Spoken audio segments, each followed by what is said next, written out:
Welcome to Islamic Life Coach School Podcast. Apply tools that you learn in this podcast and your life will be unrecognizably successful. Now your host, Dr. Kamal Akhtar. Hello everyone. Peace and blessings be upon all of you. How I love emotions. So much to harness when it comes to our emotions. I've spoken previously in detail about this, but much more can be said. I've taught you guys how to neutralize language around circumstance and how to watch your language around your thoughts. Today the emphasis will be on emotions. Create goals and manage your mind while getting there. That is true mental health. This managed mind leads to managed emotions. They are the basis of all human actions. If you don't believe me, then just look at the marketing industry. From dog food to diaper commercials to car commercials, they all tell us an emotional, relatable story so we can all feel the change inside of our body. Then we feel the compulsion to buy the product. Through storytelling, these commercials appeal directly to our emotions, which is the energy store for our actions. And the action might be to buy the car or the mop. Even though you have 10 different mops and you only use one mop, but you still feel the compulsion to buy one based on the story they told on the commercial. So emotions are important. The advertising industry has harnessed that skill and spends billions of dollars to influence our actions by calling to our emotions. The seat of all human emotion has historically been the heart. Humans mostly feel their emotions in their body, mainly in their chest, and the heart is the universal symbol for it. If we are not in touch with what our body is telling us through these sensations, we miss out on massive action. So in this podcast, I'll try to expand on how to get in touch with your emotions and how to expand your emotional vocabulary. The word Qalb or heart is mentioned in the Quran 130 times. Surah Tawbah, number 9, ayah 87, and their hearts were sealed over, so they do not understand. Surah Al-Hajj, number 22, ayah 46, so have they not traveled through the earth and have hearts by which to reason and ears by which to hear? So among these 130 places where the heart is mentioned, different tasks have been assigned to it, including hypocrisy, sin, faith, truth, etc. But more importantly, for the purposes of this podcast, I'll mention meanings assigned to the heart in terms of reasoning and understanding. Modern science can tell you that reasoning and understanding are the tasks of the brain. And when I read translations or different explanations of the ayahs that I just mentioned, they mentioned the heart to be used in terms of reasoning. And I was always confused. I always thought to myself, how can this be? We know scientifically that the brain is the organ of reasoning. And astaghfirullah, not in a sense that I was questioning the Quran's validity, but I was questioning with curiosity. What could it mean to think from the heart and see from the heart? And as per my humble understanding, the answer lies with emotions. If you are able to gain clarity around your emotions, your heart will be aligned with your brain, and that is true reasoning. So science says emotions are neurochemical reactions originating from the limbic system of the brain, causing a cascade of biochemical reactions, including, but not limited to, adrenaline, noradrenaline, dopamine, oxytocin, GABA, serotonin. And I hope you were paying attention because there's going to be a quiz later on. So this is the scientific molecular explanation of how the emotions work. And based on this, one of my physician colleagues, who is also a life coach, said to me, well, emotions are nothing but neurochemical reactions from your brain. And while that statement is scientifically correct, it provides a very reductionist take on such a huge force that is the emotion. If we say I feel happy or excited because of a combination of adrenaline, oxytocin, we will be scientifically correct. But what use is that information if we can't drive actionable steps out of this? The experiences that these chemical reactions produce in our body is the golden ticket. This complicated cascade of biochemical reactions produces a broad spectrum of emotions, which serves as a fuel to our actions. So it only makes sense to evolve this source of energy so we can then use it to direct our actions and to create results. This large store of emotions serves as a large palette of colors to paint our lives with. If human emotions are so important that they've been mentioned in the Quran 130 times in a form of Qalb, where the Quran urges us to think from our emotions and they're responsible for all of our actions, then let's not get bogged down with the scientific terminology And let's not burden ourselves by memorizing the neurochemical pathways. Instead, let's label all of these emotions and let's start expanding our emotional vocabulary so we can actually put it to use. The more clearly you can define an emotion, the state you are in when you are experiencing that, the more clear your actions will become. When I'm working directly with clients, one of the things that clients spend considerable time on is experiencing an emotion and bringing it to consciousness. The first step to do this practice is to name the emotion. In the beginning, sometimes it's very hard for some of my clients to even get in touch with their feelings because they've spent a lifetime suppressing them and numbing them. So people can't even find words to describe a sensation they're feeling because they've never practiced the language of emotions. Sometimes it's so bad they can't even describe basic emotions of happy, sad, or angry. As soon as they replicate that feeling in their body for the purposes of the session, they immediately suppress it out of habit, and it takes some time for them to understand that it is safe for them to feel that emotion. Part of all of this is that we've never been taught about our feelings and never encouraged to even be curious about it, especially in the modern education standards. Teachers and educators themselves have never been taught this skill. But it's okay, guys, because the movement of life coaching is here to change all of that. Interestingly enough, my kids go through an exercise each morning where the teacher asks them their main emotion and why they're feeling that. And thanks to virtual schooling, I've had a chance to witness all of this. Most of the kids, including mine, will say, I'm feeling happy because we have early release today, or I'm feeling sad because our snorkeling trip was canceled. Yeah, they give away a lot of family news on these sessions. But sometimes the kids surprise me, and over time I've seen an improvement where they're tapping more and more into complex emotions like I'm frustrated, I cannot get the typing program to work. So admittedly, it's getting a little better. It's the same with gaining any skill. But let's pause here. Just for a second, did you guys notice something wrong? What is wrong with the example I just gave? If you've been listening to my podcast long enough, you'll realize that there's something very wrong with this exercise. Let me repeat the example in case you weren't paying attention. The kid says, I'm sad because our trip was canceled. I'm happy because we have a half day today. I'm frustrated because of the typing program. What's wrong with this picture, you guys? They're associating a feeling with the circumstance. Oh my God, every time I hear that, I cringe. I want to jump through the screen and shake the teacher and tell her that's not how it works. They have thoughts about all of these circumstances that lead to their feelings. You are disempowering our children. So I have a visceral reaction to all of this, which is rather intense, but I control myself. It is a learning process for all of us, and I'm working on putting together a program at school to help bring an understanding to the teachers. And it helps that our principal is a life coach herself, so she understands the importance of this work, alhamdulillah. But anyways, I digress. Oh, and boy, this was a long story, but coming back to the kids exercise.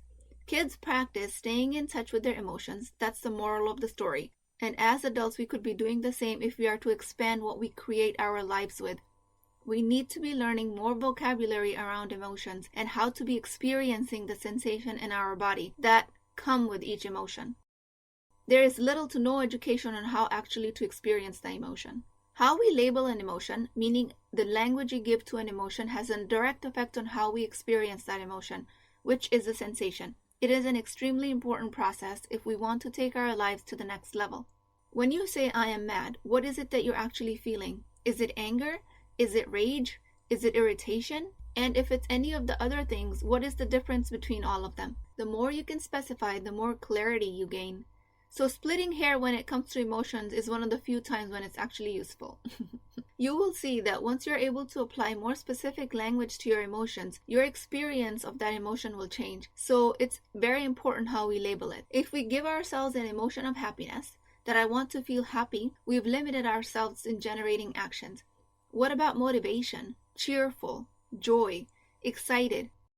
Now you can really focus on these sensations and experience the vibrations that each of these words create in your body. And each of these vibrations will be different. With all of these words, you really expanded the tools in your tool belt to work with.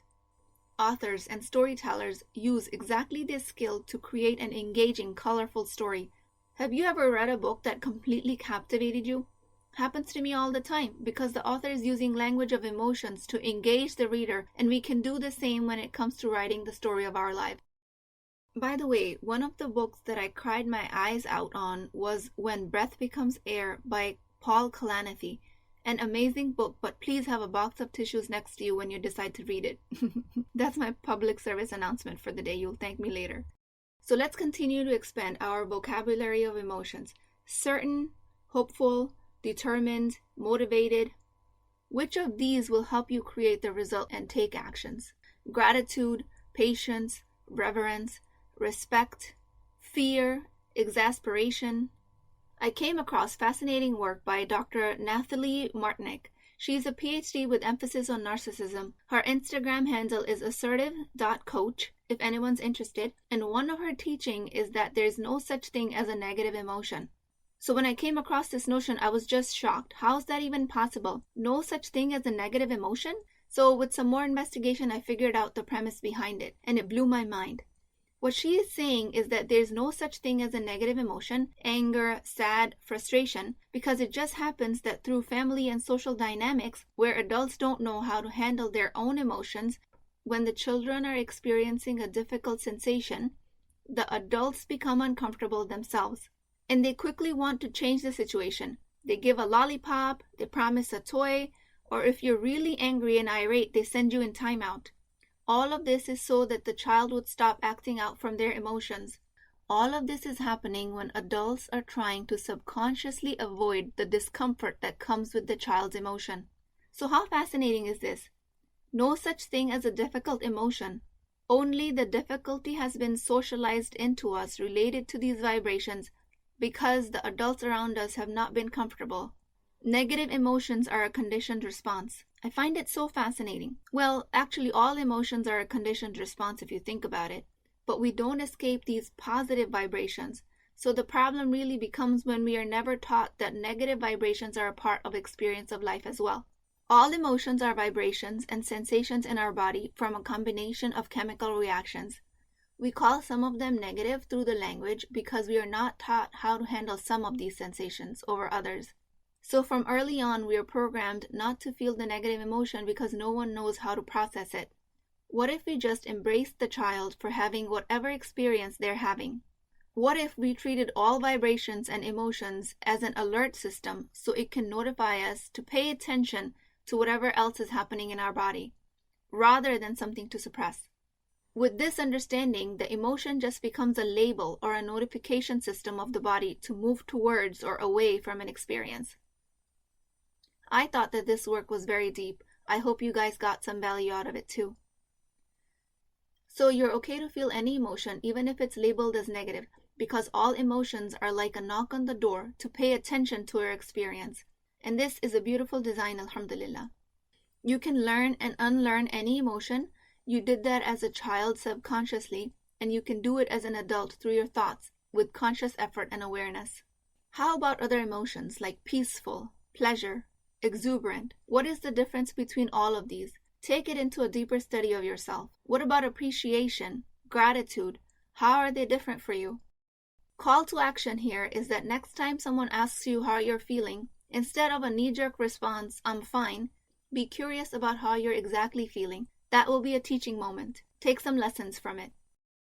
Content, blissful, adoring, thrilling, relaxed, inspired, pride, aligned, guided, secure, selected, accepted.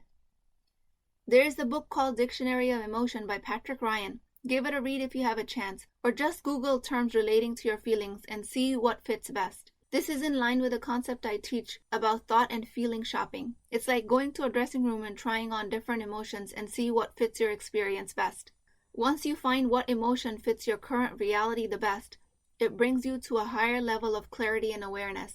You won't be able to do that with limited emotional vocabulary. So start expanding your language around your emotions. Quran emphasized thinking from the heart because as our Creator, Allah subhanahu wa ta'ala, knows what tools humans have to create a purposeful life, the tool of emotions. So take the challenge of the Quran. Think from your heart. Try and see the world from the lens of your emotions. Expand that tool belt and don't hold back.